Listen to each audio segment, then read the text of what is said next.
So, Ivory Tower populism is about political economy. And as that topic, it's generally agreed that there are four different economic systems by which you may organize your society. One is pure free market capitalism, like Europe had until World War I, the US had until the 1930s. Another is welfare state capitalism, which most of the West has now.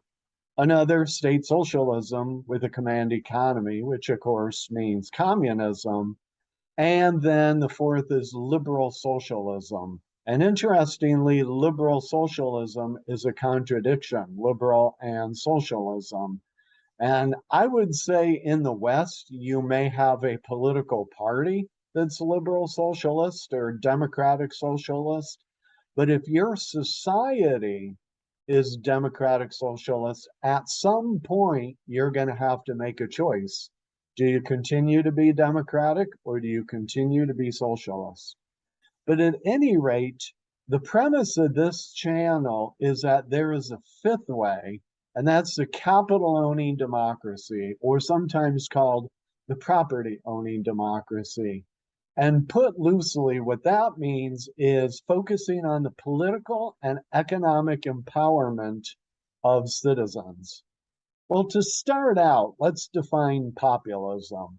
Populism is traditionally defined as a worldview that identifies good with the unified will of the people and evil with the conspiring elite. Now, what that shows us is a lot of polarization. It reflects it and it causes it. Fundamentally, we're looking at two conflicting blocks, the establishment and the underdog. Does this sound familiar? But a big problem with this definition, and not just a definition, but with most forms of populism that we've ever seen historically, is this idea of a unified will. There's no such thing as a unified will. We all have diverse viewpoints. That's why federalism is so important.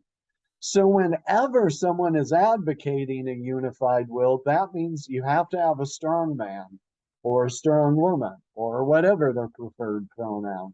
But let's say, for example, that the strong man is a populist demagogue, hypothetically.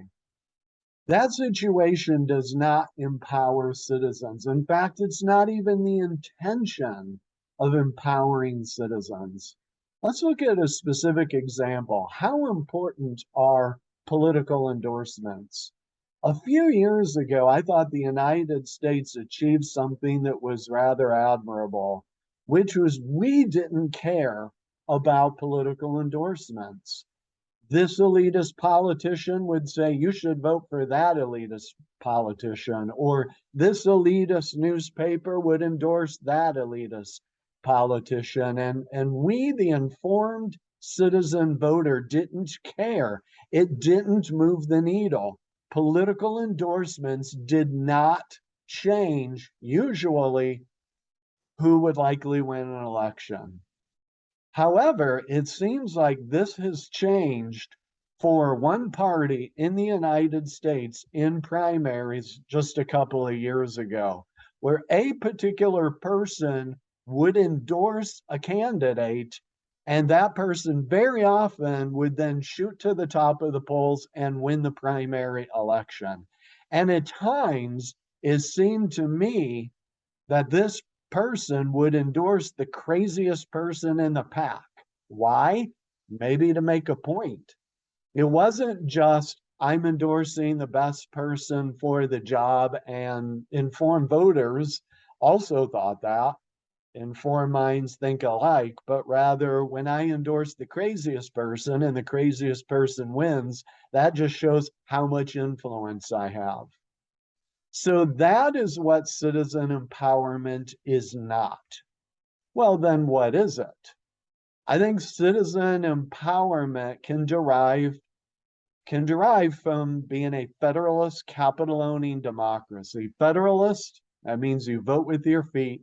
Capital owning, that means you vote with your capital, your money. And democracy, that means you vote with your ballot. So federalist, This means the local region must be different from others. If everything is centralized and standardized, then you can't vote with your feet. You don't have a difference. Also, local governments should do most of the government spending. Currently, the federal government in the United States spends more than all states and local governments put together. I think that should be reversed. Now, capital owning.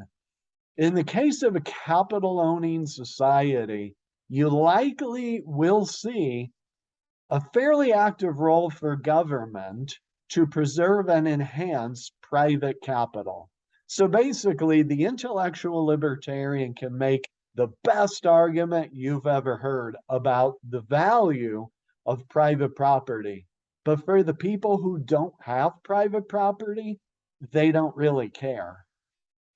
Also related to some role for an active government enhancing private capital. Think about what happens when a corporation wins the marketplace of some product. Well, once they get ahead, they're likely going to collude or otherwise engage in anti-competitive behavior if we let them. Now, in this capital owning state, I think there's a big important role for home ownership, employee ownership, consumer ownership. You may see some cooperatives having some level of importance, etc. And the third thing, a really important thing that a lot of people don't think about, is a capital owning society will likely show private claims on public infrastructure. What is that? Well, a lot of people think, well, you have two things: private sector, public sector. Private sector, we buy our widgets and gadgets and it's nobody else's business. Public sector, we pay our taxes and then our influence is gone. There's a professional class that manages the tax dollars and we completely lose our authority. But maybe there's a hybrid of public and private, which is private claims on public infrastructure. More on that in a second, and more of that in forthcoming videos.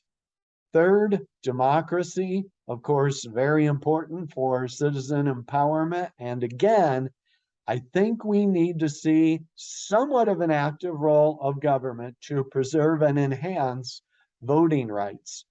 When a political party wins an election, what are they going to do? They're going to gerrymander. Basically, they're going to make it easier on themselves for the next election. So again, capital owning, role of government to enhance private capital; democracy, role of government to enhance voting rights. This just shows that there's a natural human instinct. Those that get ahead want to stack the deck to stay ahead. So you need some institutions to push back against that tendency. So this brings us to the idea of performance-based funding of public institutions. So the field of public policy is all about being more grounded in evidence-based arguments about what public policies achieve whatever outcomes, whatever goals we want. Socially desirable outcomes. If policy A works, we should fund it. If policy B doesn't work, then we don't fund it. And that's the field of public policy. Do the research, tells us what works and what doesn't work, what achieves the outcomes that we're looking for. Do these welfare programs actually lower poverty in a long-term sustainable manner? Do these educational policies lead to more productive citizens down the road? Do these crime-fighting mechanisms lead to lower crime down the road in the long term? That's the question, and that's the point of the field of public policy. Well, performance-based funding is going beyond the arguments, beyond the research, and just saying, hey, once we identify those outcomes, let's just make funding for the government institutions contingent upon achieving them. And if you do that, the quality of your political deliberations should improve. You become less dogmatic, less ideological, less overtly political, and more just down to the science. This works, that doesn't. In other words, the complete opposite of what we see in the United States and probably most countries today. And this point, performance-based funding goes back to the private claims on public infrastructure, a topic that will be forthcoming on this channel, performance-based crowdfunding. So these are the references for this video. That's all for this time, and I will see you next time.